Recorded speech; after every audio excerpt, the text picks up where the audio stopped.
स्वागत है आपका मारीना संदेश में। खबर उत्तर प्रदेश के जनपद मऊ के थाना दक्षिण टोला से है।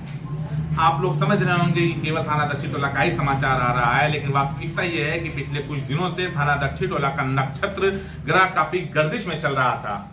लेकिन अब ऐसा लग रहा है कि शनि जो मंडरा रहा था दक्षिण टोला पे, वो शनि अब जल्दी ही जाने वाला है और यहाँ पर जो कारित अपराध हो रहा है वो अपराध कम हो जाएगा। और सबसे बड़ी खास बात हम बता दें आपको कि जैसा आप जानते हैं कि अभी विगत एक सप्ताह पूर्व बैजापुर मोड़ और कासिमपुर मोड़ पर 5 मिनट के अंतराल पर डकैती की 2 घटनाएं घटित हुई। 2 घटनाओं में एक घटना लगभग 4 दिन बाद उस घटना की FIR दर्ज हुई और जो एक घटना उससे पहले घटित उसके साथ घटित हुई थी उस घटना की FIR नहीं दर्ज हुई।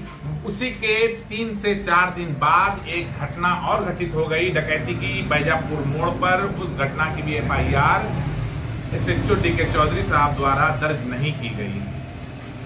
उसका परिणाम ये निकला कि आज से तात्पर्य यह है कि 30 सितंबर को लगभग 6 बजे करीब लूट की घटना फिर घटित हो गई।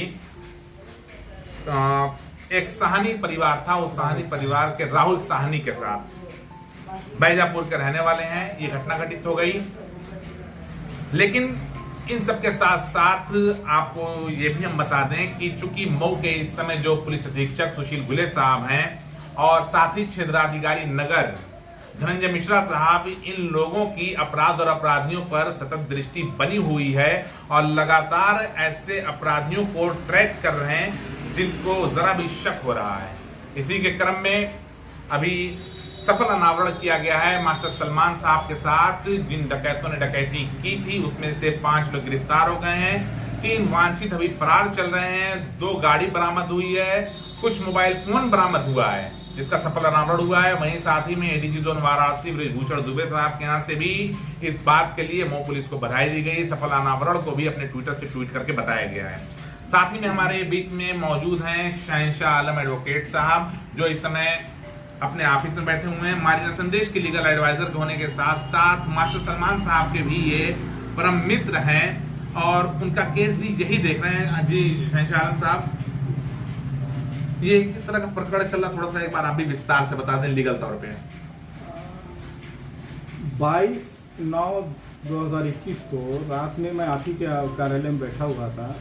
सलमान भाई जो है सूचना दिए और सूचना के बाद जो है मैंने उनको इन्फॉर्म किया कि आप जो है एटवंस SHO दक्षिण टोला और 112 नंबर को सूचना दीजिए ताकि मुलजिम जो है वो भाग नहीं पाएंगे, एटवंस पकड़े जाएंगे। दूरी कितना आप मुश्किल से अभी 5-7 मिनट हुआ पकड़ लिए जाएंगे। बिल्कुल बिल्कुल। उन्होंने जो है सूचना जो है तत्काल जो है SHO साहब को दिया।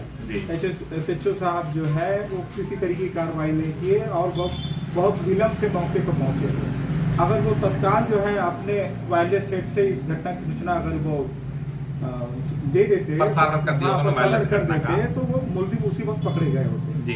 लेकिन जब वो वहाँ जब जा रहे थे उसके पीछे मैं था और आप भी थे जी।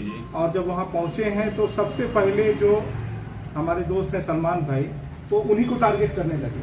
अच्छा। कि ये सब तुम्हारा प्री प्लान है और ऑन कैमरा आप लिए हुए थे बकायदा। वो उन्होंने पूछा ये कौन है, तो वो उधर से आपका जवाब आया कि मारीना संदेश। अच्छा, ये इसमें सब तुम्हारा ही हाथ है। जी बिल्कुल बिल्कुल ये तुम्हारा ही हाथ है। और उसके बाद जो है अगले एप्लीकेशन लिखी गई कि ऐसे जो है मास्टर सलमान साहब जो है उन्होंने लिखा कि मेरे साथ ऐसी घटना घटी है।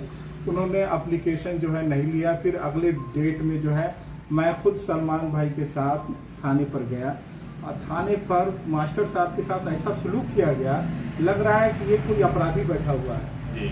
और उनके साथ ऐसा सलूक किया गया। उनकी एक वर्डिंग थी कि SHO साहब एक अध्यापक के साथ ये व्यवहार है तो आम आदमी के साथ आप लोग कैसा व्यवहार करते हैं। मास्टर सलमान हैदर साहब ने ये बात कहा SHO साहब से, मतलब उनके व्यवहार से पीड़ित हो गए। बिल्कुल पीड़ित होकर कहा। उसके बाद जो है उन्होंने कहा कि अभी तो आपसे बहुत सीधाई से बात कर रहे हैं, थोड़ा मास्टर का लिहाज कर रहे हैं, नहीं तो अभी अपराधियों जैसे सलूक करते हैं आपके साथ। और मैं भी वहीं पे था। तो फिर उसके बाद जो एप्लीकेशन दे करके चला आए, हम लोग चले आए और FIR उन्होंने दर्ज नहीं किया। फिर उसके बाद मैंने सलमान भाई को सजेस्ट किया कि आप इस पूरी घटना के बारे में आप SP साहब से मिलिए। वो अपने वालिद साहब को लेकर के SP साहब से मिले और उन्होंने पूरी घटना को बताया। वो शुक्र है कि एसपी साहब ने इनकी बात को सुना। नहीं, एसपी साहब तो वास्तव में बहुत सुलझे और अच्छे आदमी इनकी बात को सुना और उन्होंने जो है उन्हीं के आदेश पर एफआईआर भी हुआ। वो भी एफआईआर का कोई घटना घटी है 22 तारीख को जी, और एफआईआर लिख रहे हैं 26 तारीख की रात में, जब एक और तीसरी घटना घटित हो गई उसके बाद। हाँ, उसके अलावा जो देखिए सलमान भाई घटना घटी, उसके कुछ देर बाद 5 मिनट बाद कोई जब्बार नाम के उनके साथ ही घटना घटी, मारपीट किया गया, लेकिन छिनैती नहीं हो पाई थी। फिर उसके 3-4 दिन बाद एक और घटना घटी और फिर आज 30 तारीख को लगभग बता रहे हैं 6-6:15 बजे जो भी है समय, एक घटना छिनैती की फिर हो गई। लेकिन इतनी घटनाओं में आप उठा करके देखिए कितने लोग एफआईआर हुआ। जो पीड़ित है वो सबसे ज्यादा तो पीड़ित पुलिस वालों से हो जा रहे हैं, इनकी एफआईआर ही नहीं लिखी जाती और इतना इनको डराया। पुलिस वालों में जैसे कि आपको इसमें किसको जिम्मेदार? हम इसमें जिम्मेदार मानते हैं जो दक्षिण टोला थाना अध्यक्ष हैं। ये टोटल जो है पीड़ित जाते हैं उनको इस तरीके से डराते धमकाते हैं कि वो फिर जो है पीड़ित दोबारा वहाँ जाना ही नहीं चाहता, कहीं ऐसा ना हो कि मुझे को फंसा देंगे। बिल्कुल। अब इतना क्या घटना घटी, 22 तारीख घटना 2 घटी, उसके बाद एक 26 में घटी और एक घटना, आज 4 घटनाओं यानी एक सप्ताह में 4 डकैती की घटनाएं। अब इसको अब ये नहीं बता सकते कि वो डकैती घटना थी, लेकिन ये है कि वो सलमान भाई के साथ 5 व्यक्ति थे, वो डकैती घटना थी। बाकी जो है जब्बार साहब का भी बयान 5 व्यक्ति का ही था। हाँ, जो भी रहा हो, लेकिन उसका हम तस्दीक नहीं कर सकते, लेकिन और भी छिनैती हुई क्या वो संख्या के ऊपर निर्भर करता है। और बहुत ही बुरा रवैया रहा एसएचओ का, इसीलिए जो शरीफ आदमी। क्या आप आला अधिकारियों से उनके विरुद्ध कार्रवाई की मांग करेंगे? अब तो एसपी साहब के यहाँ गए थे सलमान भाई, लेकिन जो है मैंने वो चीज़ लिखा था जो उनके साथ अभद्रता हुई थी, ये वर्डिंग मैंने लिखा था उसमें, लेकिन उन्होंने कहा कि अभी रहने दीजिए, ऐसा ना मैं लिखूं मुझे और जो है उल्टा सीधा फंसा देंगे। तो फिर उन्होंने उसको निकाल करके एसपी साहब के यहाँ जो है नामा दरखास्त लेके गए कि मेरे साथ जो है ऐसी घटना घटी है।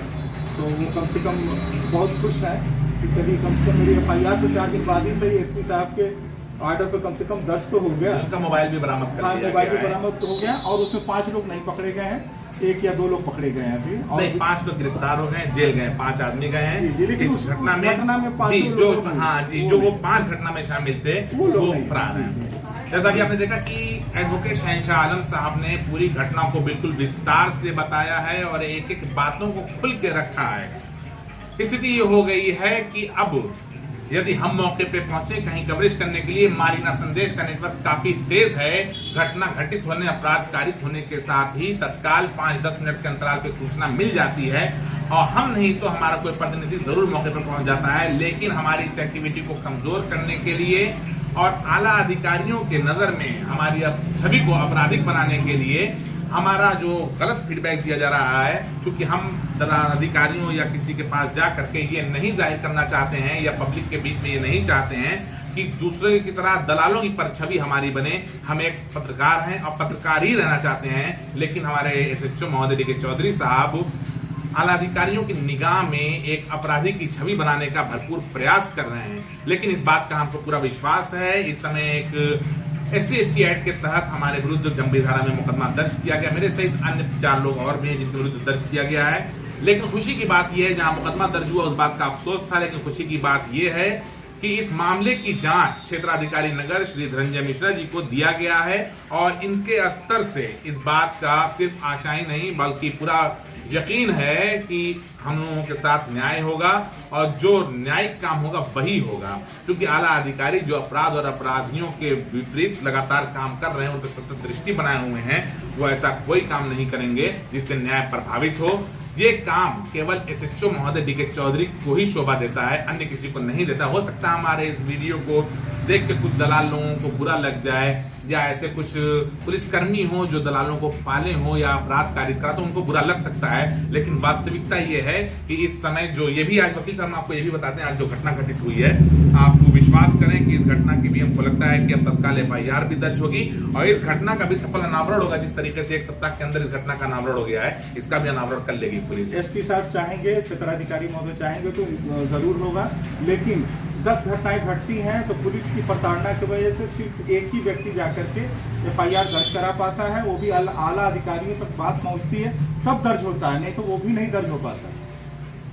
अच्छा, हम आपको एक बात और बता दें कि 156(3) के तहत हमने भी एक अपराधी के विरुद्ध FIR दर्ज कराने का प्रयास किया था, लेकिन 156 के तहत हमको एफआईआर दर्ज कराना पड़ा हमारे एडवोकेट शहंशाह आलम साहब के माध्यम से। एफआईआर दर्ज कराने का 11/8/2019 को जेएम कोर्ट से आदेश हुआ, जिसमें यह स्पष्ट रूप से जज साहिबा ने ये देखा कि जिसमें सीसीटीवी की फुटेज लगी थी, अपराधी मनोज कुमार निगम 24/10/2020 को समाचार छपने और मेरे यूट्यूब चैनल पे चलने के बाद मेरे कार्यालय पर 6:51 पर आया और आने के बाद समाचार का खंडन करने की धमकी दिया और साथ ही पूरे परिवार को जान से मारने की धमकी दिया। और ऑफिस के अंदर घुस के, जिसका सीसीटीवी का पूरा रिकॉर्ड हमारे पास सुरक्षित है, वीडियो रिकॉर्डिंग है, उसकी फोटो वगैरह ले करके हमने कोर्ट में लगा दिया था, जिसके ऊपर आदेश हो गया था। और आदेश में स्पष्ट रूप से लिखा हुआ था वकील साहब कि 7 दिनों के अंदर एफआईआर दर्ज करके आख्या दी जाए। लेकिन 10 दिनों तक कुछ नहीं हुआ। उसके बाद क्या हुआ? उसके बाद जो है न्यायालय से शो कॉज नोटिस जारी हुई, कारण बताओ नोटिस, कि आप इसको 3 दिन में बताएं कि अब तक क्यों नहीं दर्ज किया आपने और रिपोर्ट आख्या क्यों नहीं दी। फिर उस 3 दिनों के बाद जो है उन्होंने जब कोई जवाब नहीं आया तो फिर उनको जो दंडात्मक कार्रवाई के लिए लिखा गया। फिर भी वो थाना अध्यक्ष महोदय जो है किसी तरीके की कोई कार्रवाई नहीं किए, ना न्यायालय के आदेश का किसी तरीके से कोई भी पालन किया उन्होंने। मजबूरन जो है न्यायालय को फिर एसपी के माध्यम से लिखना पड़ा कि इनको जो है ये एफआईआर दर्ज करा करके कोर्ट को इसको प्रेषित करें, आख्या प्रेषित करें। जी 27 तारीख तक का समय था। 27 तारीख को ही जो है एफआईआर दर्ज हुई। आप समझ सकते हैं कि अपराधियों को किस तरीके से ये संरक्षण दे रहे हैं जी।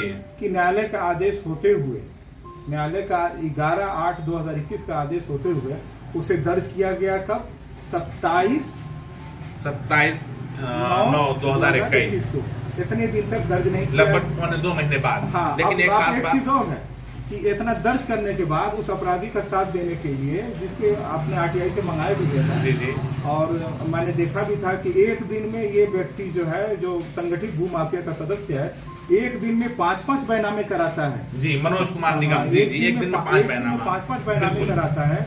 और इतना इसके पास पैसा कहाँ से आ गया और सब चीजें, इसके पत्नी के नाम से अलग प्रॉपर्टी है, इसके नाम से अलग प्रॉपर्टी है, भाई के नाम से अलग है, पिता के नाम से अलग है। अब इस एफआईआर जो न्यायालय के आदेश पर दर्ज हुआ 27 दिन बाद, जब बिल्कुल मजबूर हो गए, एसपी साहब के ऑर्डर से को किया गया, वहां से जब गया तब दर्ज हुआ। अब इसके रिएक्शन में उन्होंने आपके खिलाफ भी एक जी मेरा मुकदमा नंबर 166 दर्ज किया गया और उसके तुरंत बाद पेशबंदी में मुकदमा नंबर 167 भी दर्ज किया गया। और अच्छा एक खास बात वकील साहब ये भी हमने देखा कि हमारे में धाराओं की चोरी कर लिया गया। हाँ, उसमें अंदर घुस करके, जबरदस्ती अंदर घुस करके जो आपके साथ गाली गलौज और समाचार खंडन करने के लिए जो कहा उसने, तो उसमें जो है 323, 504, 506 सीट लगाया, लेकिन जो घर के अंदर घुसने की घटना है उसको इन्होंने हटा दिया। उसी तरीके से सेक्शन कौन सा है? 452 गंभीर सेक्शन है। हाँ, गंभीर सेक्शन है जी, यानी अपराधियों को संरक्षण इसमें भी दिया गया। जी, उसके अलावा और जो एफआईआर भी जो दर्ज करते हैं, जैसे वहाँ पे सलमान भाई के साथ जो है वो 395 घटना थी, डकैती थी, उनको सिर्फ छिनैती में लिखा, वो भी रात्रि के समय का है जी। 392 में सिर्फ लूट की घटना उन्होंने दर्ज किया, ताकि जो है इस 395 में डीआईजी और केस हल्का हो जाए। नहीं, 395 में डीआईजी स्तर से जो इसकी मॉनिटरिंग होती है, ताकि ये यहीं तक सीमित रहे। अच्छा। इनकी छवि जो है बस यहीं बनी रहे, आगे जो है किसी तरीके से कोई कि हमारे क्षेत्र में बिल्कुल साफ सुथरा है, कुछ होता नहीं। 4 घटनाएं हुई, 4 घटनाओं में सिर्फ सलमान भाई के जो है एफआईआर दर्ज हुई, वो भी एसपी साहब के यहाँ गए हैं तब हुई है जी। अभी आपने देखा कि पूरी व्याख्या वकील साहब ने कर दिया है, शहंशाह साहब ने, कि किस तरीके से न्यायालय के आदेश की भी अवमानना करते चले आ रहे थे। तो क्या वकील साहब यही नहीं, आपको बता दें कि हम ट्विटर के माध्यम से हमने आला उच्च अधिकारियों और अधिकारियों को भी सूचित किया, तो जिसपे इनको आवश्यक कार्रवाई के लिए निर्देशित किया गया, जिसमें मऊ पुलिस ने स्पष्ट रूप से लिखा है कि संबंधित प्रकरण में आवश्यक कार्रवाई हेतु एसएचओ दक्षिण टोला को निर्देशित कर दिया गया। उसके बाद भी एफआईआर नहीं दर्ज हुई। यही नहीं, हमने मुख्यमंत्री पोर्टल पर भी कंप्लेन किया, उसके बाद भी गलत रिपोर्ट लगाया गया, एफआईआर नहीं दर्ज हुई।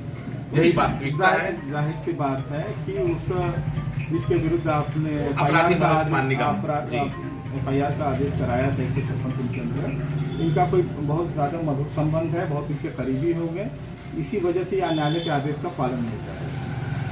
जैसा भी आपने देखा कि शहंशाह आलम एडवोकेट साहब ने पूरी बातों को बताया है, और आपको भी ये बातों को बताने का मकसद ये है कि आप भी जाने कि थाना दक्षिण टोला क्षेत्र में आपको न्याय तभी मिल सकता है जब आप एसपी साहब के पास जाएं या क्षेत्राधिकारी नगर धनंजय मिश्रा जी के पास जाएंगे तब आपको इंसाफ मिल सकता है, क्योंकि इस समय थाना दक्षिण टोला क्षेत्र में जिनका राज का चल रहा है, ऐसा प्रतीत हो रहा है कहीं ना कहीं अपराधियों को संरक्षण दे रहे हैं और इस संरक्षण की भेंट चढ़ रहे हैं आम नागरिक। लेकिन अब ऐसा आज ये सूचना मिल रही है कि इस पे जो शनि मंडरा रहा था, अब ये शनि यहाँ से, शनि महाराज की कृपा कहीं और होगी, यहाँ से शनि भी जा रहा है। अब थाना दक्षिण टोला में अच्छे दिन वापस आएंगे। धन्यवाद। बड़ा लंबा हो काट पीट दिया जाएगा।